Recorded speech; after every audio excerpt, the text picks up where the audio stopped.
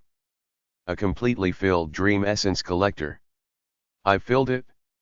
Clear time, 1 hour and 24 minutes. The rookie, who had just achieved an unbelievable feat, looked at his stunned superiors with a calm, composed expression. I almost died of a heart attack. Of course, this was just the result of a desperate coward who, if given the chance, would have crashed through the walls of the haunted house to escape. Chapter 9. Chapter 9-9. A rainy Monday afternoon. The members of Field Exploration Team's D Squad were furiously writing up the situation report, finishing it with record speed, even submitting it under the squad leader's ID for approval. The reason? A rookie who cleared a time-limited ghost story way too fast. Wasn't the time limit supposed to be 3 days? It was. Sitting across from the rookie on the sofa, Assistant Manager Ian and Supervisor Park laid out snacks they had scavenged from the break room. They exchanged glances and nodded. It was finally time to ask the question properly. So how did you get out so fast? Oh. The rookie seemed to hesitate for a moment before nodding as if he understood and calmly answered, I sped up the time.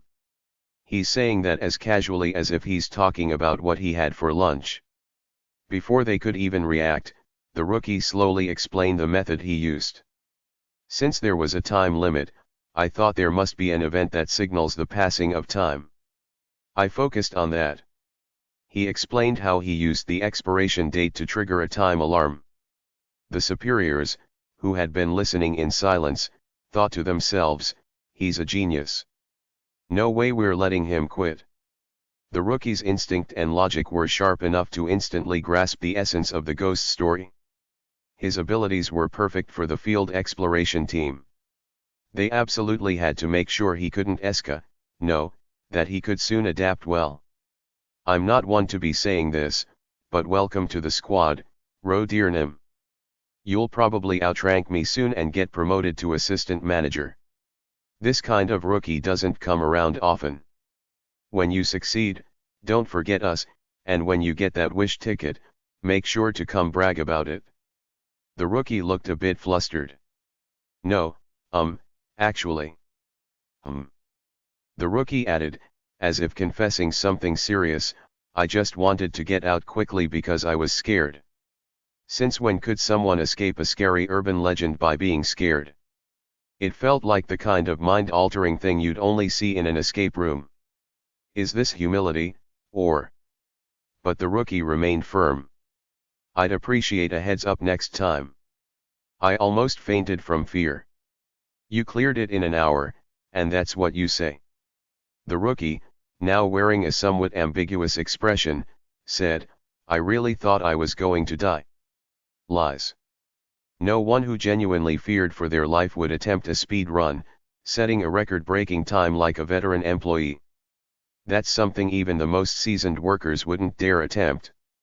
Still, they could understand his sense of betrayal. To be fair, it was harsh. Even if it was considered safe, being thrown into a paranormal phenomenon alone wasn't something to take lightly. And they knew exactly how to comfort someone in that situation. Workplace therapy.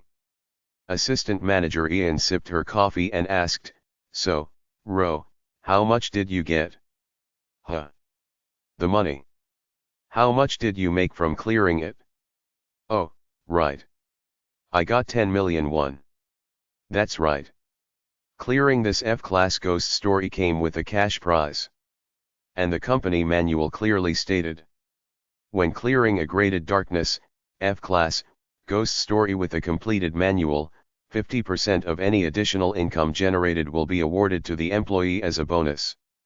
In other words, if you earn money in a ghost story using a fully documented manual, the company takes 50%. However, rookies assigned their first ghost story were exempt from this rule. Since they're placed in ghost stories proven safe through countless attempts, the company doesn't consider it hazardous enough to warrant hazard pay.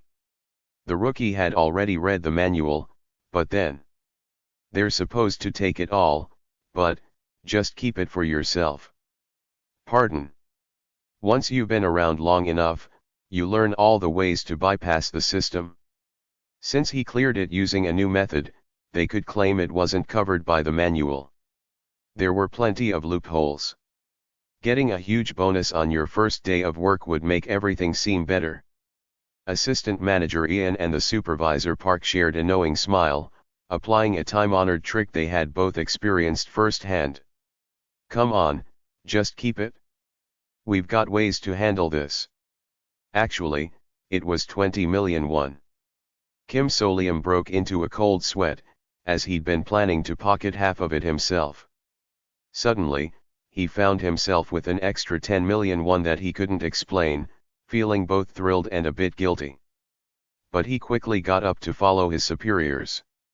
Now that you've successfully completed the dark exploration, it's time to accumulate the most important thing. Accumulate, what? Points. Supervisor Park replied with a grin. Employee welfare mall points. Hue. It felt like pure bliss to be standing in the middle of a bustling city in broad daylight. Even though he knew I'd struggle to sleep with the lights on tonight, that worry was far away for now. Maybe having 20 million won in cash in your pocket gives you some inner peace. No matter how terrifying the ghost story was, this was still 21st century South Korea, a capitalist society. I finally sat down at my assigned desk, turned on my computer, and accessed the company intranet. Sitting under bright fluorescent lights in a spine-supporting office chair, the ghostly events I'd just experienced felt like a bizarre lie. On my desk, there were some surprisingly cute stationery items and a lizard plushie with big eyes. This desk seems used, doesn't it? I could only hope that the previous owner had left abruptly due to winning the lottery. Since the welfare mall was already bookmarked, I quickly accessed it. Daydreaming. Employee Welfare Mall. After entering my employee ID to register, I clicked on the Point Registration tab, just as my superiors had told me. Select the class grade of the ghost story you cleared, enter your name, and attach the PDF. I did exactly that. 5 minutes later.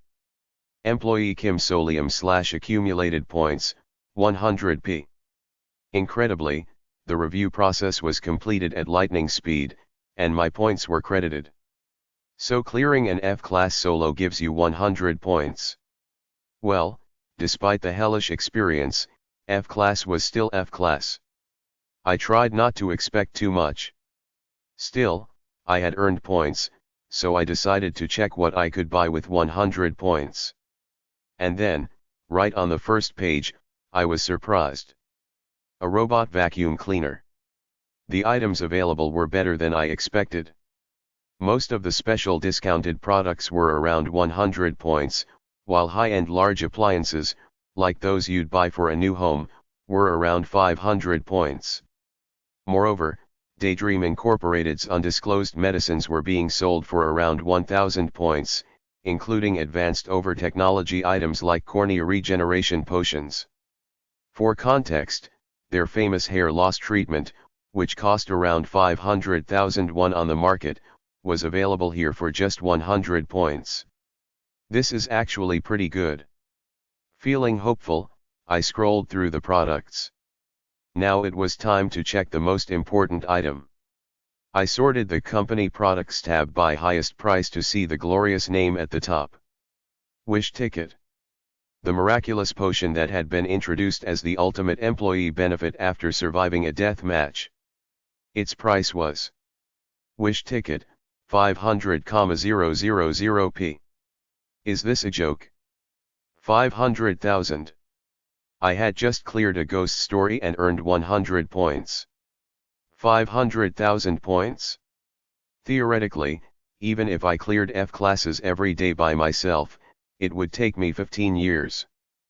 But of course, it wouldn't be that simple. There's no way the company would let that happen.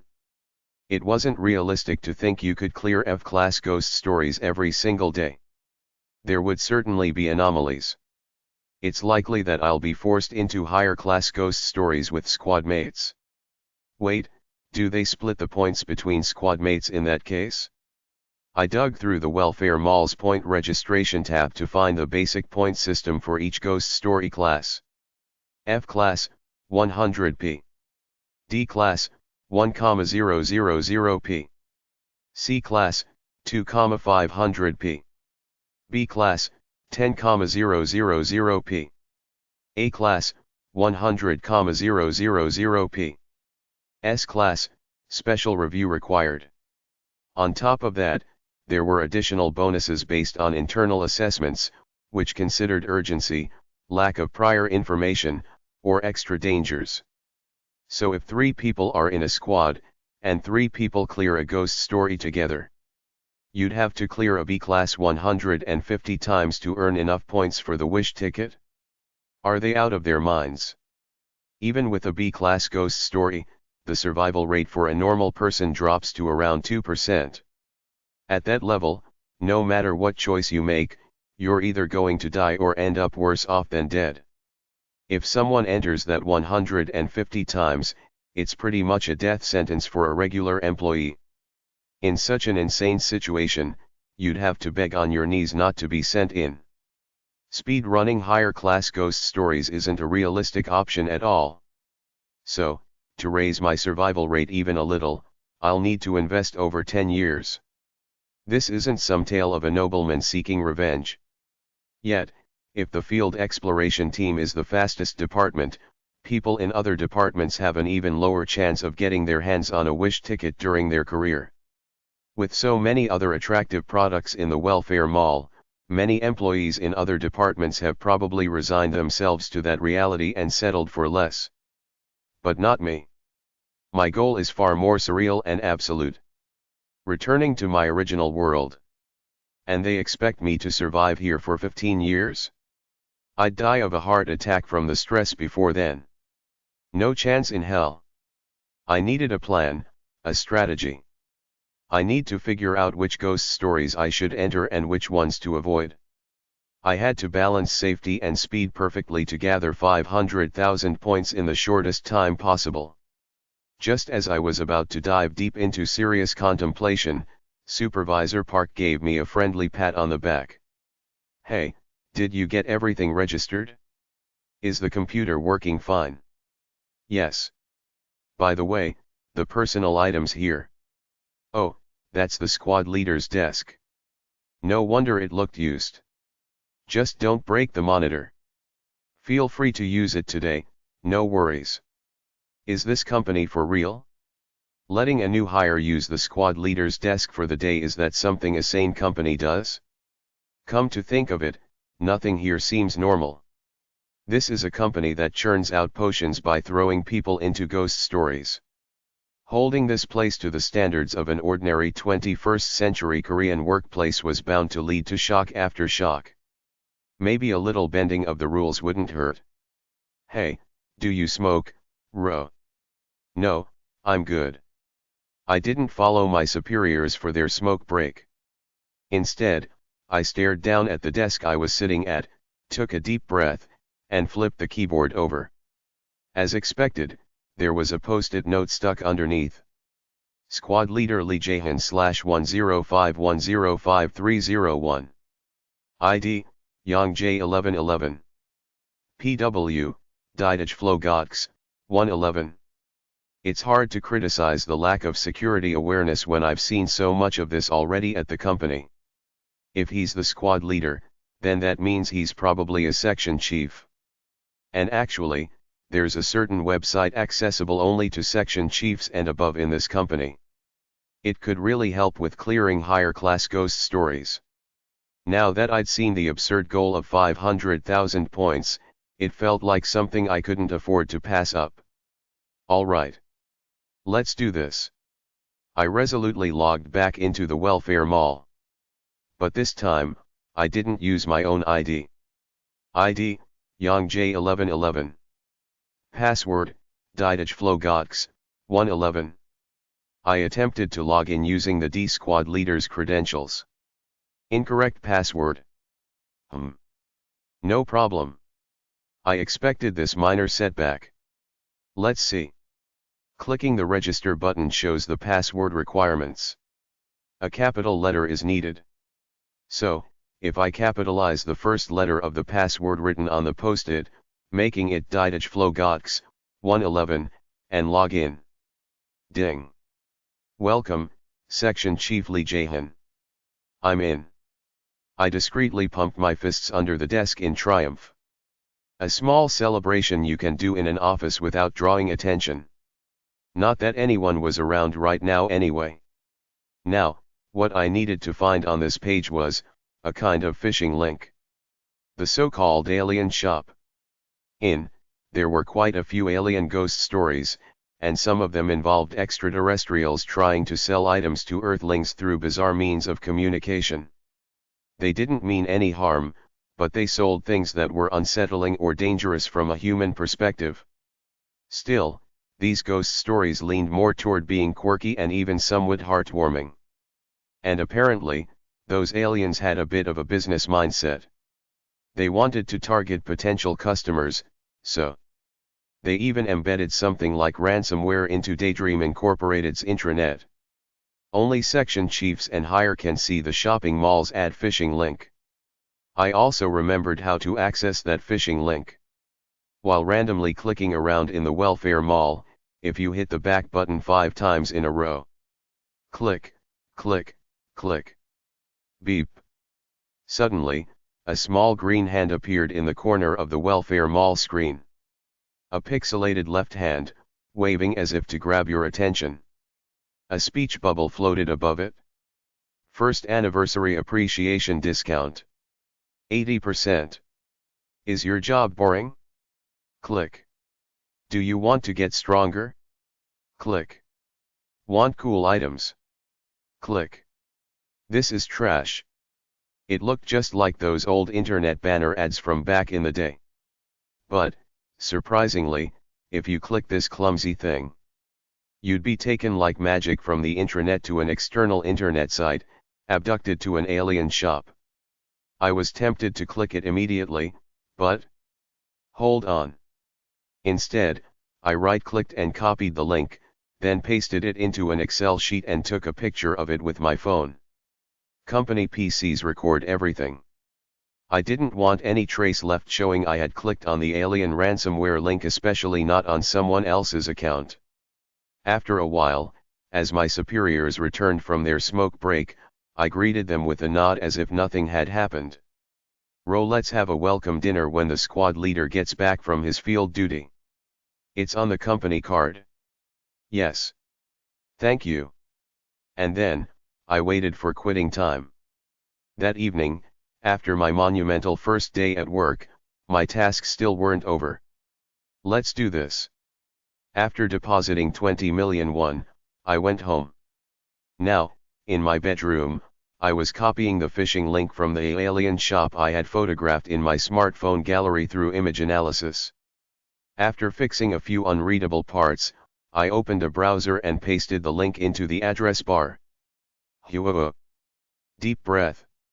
Enter. Click. The browser navigated through the complex link, and a page appeared that resembled the layout of Daydream Incorporated's welfare mall, only to shatter and disappear. And then, a new page opened. It looked like something from the early 2000s, with obvious underlines and outdated fonts. Amazing items from outer space. I'll take a look at the items. Boing boing boing. A little green spaceship rotated in the corner. This is so lame. But I couldn't let the tackiness fool me. If you click items here, you'll see bizarre, supernatural products for sale. Though the problem is, the prices are just as outrageous. The minimum started at 1 million won. A result of the overinflated imaginations of ghost story creators with massive egos who thought, I need to use even more expensive items. That was me just yesterday. I wouldn't have been able to buy a single thing from this list. But now, I've got 20 million won. My heart raced a little. The thought of being able to purchase items from a fictional world felt like a serious dopamine rush. Finally, I clicked on the Items tab. The screen loaded. Items. Blood-sucking cutlery, 14,999,999 Korean wons. Wide-range walkie-talkie, 4,999,999 Korean wons. Alice picnic set, 11,999,999 Korean wons. We can help. 66,666,666 Korean wons. Discount, Silver Serpent, 4,999,999 Korean wons. 19,999,999 Korean wons. I recognized most of these items. Finally, my luck was turning. Hell yeah! In my excitement, I quickly recalled the details. Blood-sucking cutlery. A weapon set consisting of a small fork and knife, which grows bigger and sharper as it absorbs the blood of its victims. You could literally call it a growth weapon. Broader walkie-talkie. A toy walkie-talkie that allows remote communication with others, even within ghost stories. It would be very useful when you have companions. Alice picnic set. As the name suggests, it's inspired by Alice in Wonderland. It contains food items. It came with a drink that temporarily doubles the effect of items and cookies that have them. That's where my knowledge of the items ended. I didn't know the other two, but we can help, was way out of my budget, so I ignored it. The Silver Serpent is on sale. Getting a discount always feels like a win. I crossed my arms over my chest. A weapon, a communication device, a buff potion, and a discount item? My budget was 20 million won. What should I buy to get the best value? Alright. I made my decision and clicked. Chapter 10. Chapter 10 to 10. Click, click. The transaction was complete. The alien shop displayed the items I had placed in my cart in an orderly fashion. What I decided to purchase were: Alice picnic set, 11,999,999 Korean wons. Sale, Silver Serpent, 4,999,999 Korean wons. Equals 16,999,998 Korean wons. That's right. I bought the effect boosting potion and the discounted item. The reason was simple. I couldn't use the others. The blood-sucking weapon? Sure, it sounds cool, but there's a catch. You'd have to charge at a ghost with a knife. If a coward like me tries something that dumb, I'm dead. Shaking hands, panicking, and dying as an extra in a horror movie isn't a cliché for no reason. Besides, the weapon would only work if the target had blood, so it wasn't very versatile. If it were armor, maybe, but in this situation, a weapon's out of the question. Overestimating myself was a surefire way to shorten my lifespan. I'll leave it at that. Next, the wide-range walkie-talkie. Well, who could convince their boss to carry a toy walkie-talkie? Anyone who could, probably wouldn't need to work under someone in the first place. Even if I explained that it was more than just a toy, it would still cause problems. The inevitable "where did you get this?" question would have no good answer. This was an item that could only be useful if you had a trustworthy companion. So, rejected. In the end, the most sensible choices were the Alice picnic set and the Silver Serpent, both affordable within my budget. Both seemed useful. First, the Alice picnic set had versatile effects that doubled or halved the power of items, which could be useful in various situations. I could even use it defensively if needed. Plus, it was easy to carry around without attracting attention from colleagues. So, I bought it. Lastly, the discounted item, Silver Serpent.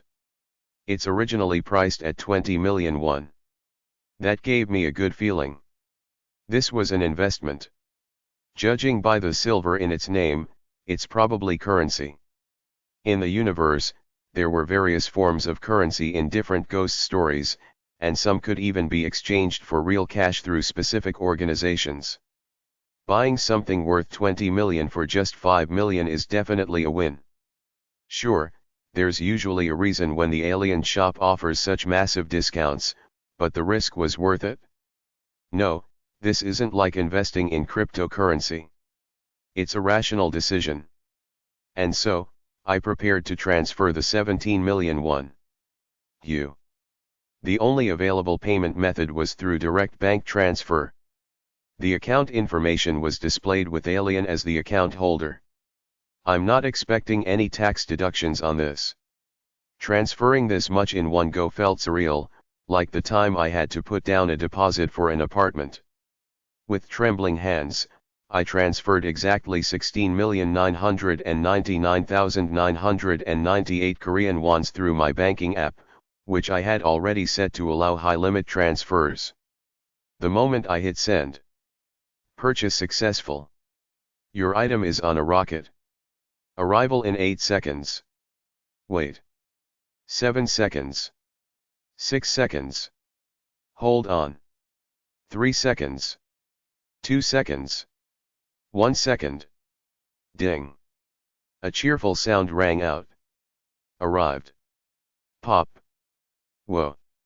The air in front of me seemed to open, and with a puff of smoke, the items tumbled out. It was a postal box, delivered by rocket. Wow. It was literally rocket delivery. This crazy universe, who knew you could be fascinating instead of just terrifying. I was even moved.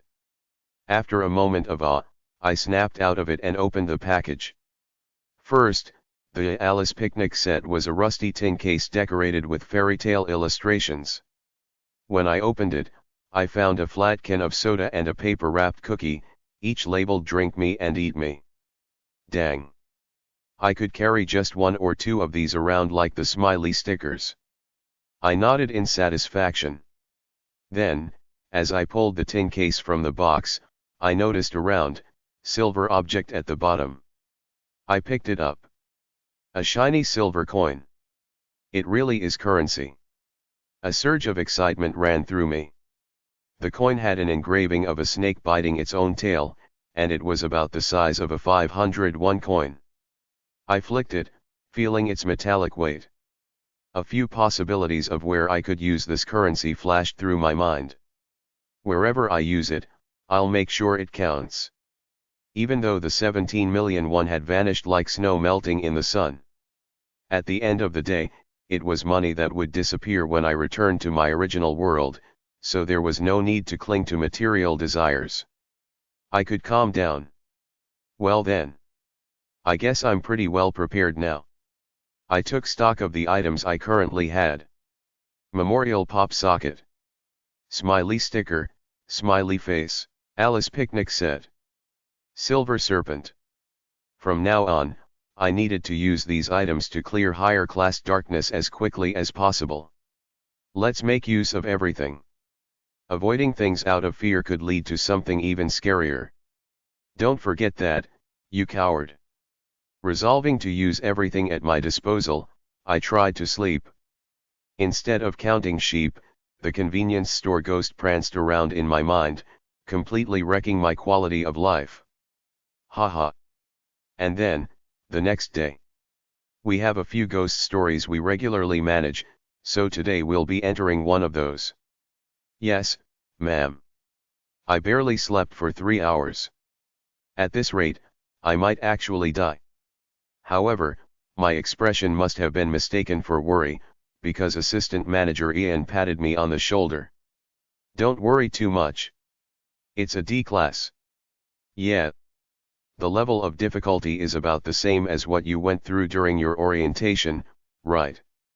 Seriously, PTSD from a death survival test, and that's what you say to a new employee. But the field exploration team staff, whose sensitivity to normal human experiences had long since eroded, just chuckled and offered those words like a pep talk. You managed to clear it by going in blind, so there's no reason you can't do it now that you have a manual. As long as you don't do anything crazy, you'll be fine. Got it? Yes. Well, sure. I got it. Whatever it was, it couldn't be worse than playing hide and seek with a ghost at a convenience store by myself. Please, let me get some sleep tonight. I prayed for an artistic-style ghost story, creepy because of its atmosphere and lack of information but not genuinely terrifying. Here are the materials. Supervisor Park handed me a tablet. The ghost story I'd be entering today was Tuesday Quiz Show / Dusk, D, Class. Huh. You see it, right, Ro? You're going to enter as a contestant on a quiz show. Yes. If you get a question wrong, you face a penalty, and the penalties can be pretty horrifying. It's that kind of ghost story. But don't worry. We already have all the answers, so we're good. No need to be too tense. Supervisor Park flashed me a grin and gave a thumbs up. Well, okay. I have a feeling this will be a lot less scary than seeing ghosts in person.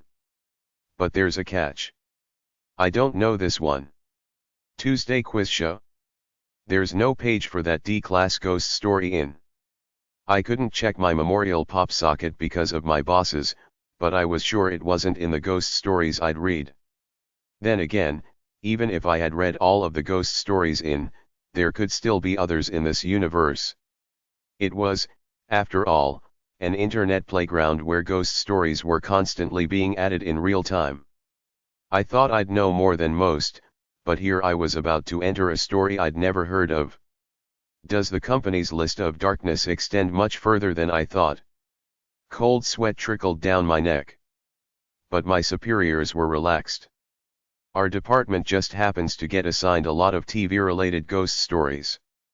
Oh, yeah, every team has its specialty. Then, Assistant Manager Ian sent me a PDF file, claiming it was the answer sheet for the Tuesday Quiz Show. For now, just memorize that answer sheet and skim through the exploration manual again. When the squad leader arrives in the afternoon, we'll head out. Got it? I obediently nodded. Supervisor Park kindly added more advice. Oh, should I give you a physical copy of the manual too, just in case? You'll need to take notes. Oh, no need. I've memorized it all. With my Memorial pop socket, having a physical copy would just be extra baggage. You memorized it all. Yes. So, notes. Pardon. Oh, nothing. Supervisor Park gave me a knowing look, then nodded his head. The squad leader is going to like you a lot. Well, it seemed to be a compliment, so I let it slide. For the record, D Squad's leader was still out on a field assignment but was expected to return this afternoon. I'll be meeting them soon enough. But then, an hour later. Hold on a sec. Our squad leader, I mean, the section chief, he's still out on a field assignment. What? No, that's ridiculous. Assistant Manager Ian, who had been on the phone, frowned deeply as she hung up. Are these people out of their minds? Saying we have 3 people now, so we can make it a trio. What a joke. Really? Are you serious? Yeah. Seems like it. Assistant Manager Ian glanced at me. Oh. Is it because of the convenience store ghost? Because I cleared the F-class darkness by myself using an unusual method, higher UPS probably thought, oh, so this one can handle a full load. Looks like the consequence of pocketing that 20 million one solo is showing up here. Not because they're annoyed I took the money. It's the end of the month. AHH. Watching my 2 superiors murmur to each other, I started to piece it together. There must be some issue with the department's performance numbers. I wasn't sure, but it looked like they needed to meet some sort of quota by lunchtime, and now they figured the new recruit could pull their weight. Assistant Manager Ian made a decision after a brief moment of consideration. "Ro, did you memorize that?" "Ah," the quiz show answers. "Wait. If I say I memorized everything, does that mean I'm going in?" Maybe I could feign ignorance. "Oh, he's already memorized it, I bet. He just said he's memorized the entire exploration manual, that thick thing." "Oh." Assistant Manager Ian nodded. "Great. Then we'll handle this ourselves today." And there went my tiny, desperate hope that having more people would make things less scary. The principle is to go in as a trio, but sometimes, if someone takes leave, 2 people go in. We do get backup support, but scheduling that is tricky, blah blah blah, they explained. Yes, I get it. This company is just full of surprises. Anyway, I'm ready for this. I've got my items prepared, and it's not one of those horrifying ghost stories, right? Actually, come to think of it, it's probably better to go now than to wait until the afternoon. Isn't it better to just get the beating over with? The longer I wait, the more my imagination will conjure up horrors. Right now, my courage is at its peak. It might be best to go in before it dwindles further. Let's get started. As I was mentally hyping myself up, Assistant Manager Ian approached, having received something from another department. This must be the medium to enter the ghost story, right? It was a postcard. However, the recipient field of the old postcard was already filled with strange scribbles. And in tiny print at the top, the word application was repeatedly written, like a curse. One day, I discovered a strange postcard inside an old magazine. It contained a flyer recruiting participants for a quiz show, but when I searched for the show, there was no such program. It was probably just a vintage postcard with a quirky theme. Out of curiosity, I wrote my name under the sender field as a joke. And then, I was dragged into a truly bizarre quiz show. That's probably the gist of the ghost story. At a glance, it didn't seem like much, but the closer you looked, the eerier it got, sending a chill down my spine. All you need to do is sign here. If it feels too weird, just put your animal mask name instead of your real name. Yes. I needed to gather points. As I watched the others write down Badger and Falcon, I also filled in the sender field on the postcard. "Oh dear." The moment I lifted the pen, my consciousness was sucked into the postcard as if it were being pulled out of my body. Ah, finally, our contestants have arrived. A blinding light from the stage overwhelmed my vision. A bright, cheerful voice echoed in my ears. A hand, dressed in a suit, was extended toward me for a handshake. "Welcome, welcome. Now, the cameras will start rolling soon. Let's show them our best smiles." Instinctively, I shook hands and looked up. Where a human head should be, there was an old-fashioned television set, with a floating emoji displayed on the screen. The TV-headed figure released my hand and joyfully spun around, spreading their arms wide. Audience. A roar of applause filled the air, but the glaring lights obscured the audience's figures, making them hard to see. Soon, I realized I was standing on a brightly colored podium. This must be the contestants' spot for the quiz show. It wasn't terrifying enough to make me faint. Actually, if I just thought of it as a quirky quiz show hosted by someone wearing a TV mask, it gave me a surprising sense of calm. Compared to the horrors of the eye-plucking subway and the convenience store ghost, this feels almost pleasant. Yes, I could handle this. I felt like I could calmly think things through. After adjusting my mask, I surveyed the situation. Is it your first time at a talk show, folks? Oh ho, then don't forget to cheer. Your excitement is everything to this show. The TV-headed host was busy hyping up the audience, trying to raise the energy in the room. They were likely the host of the show.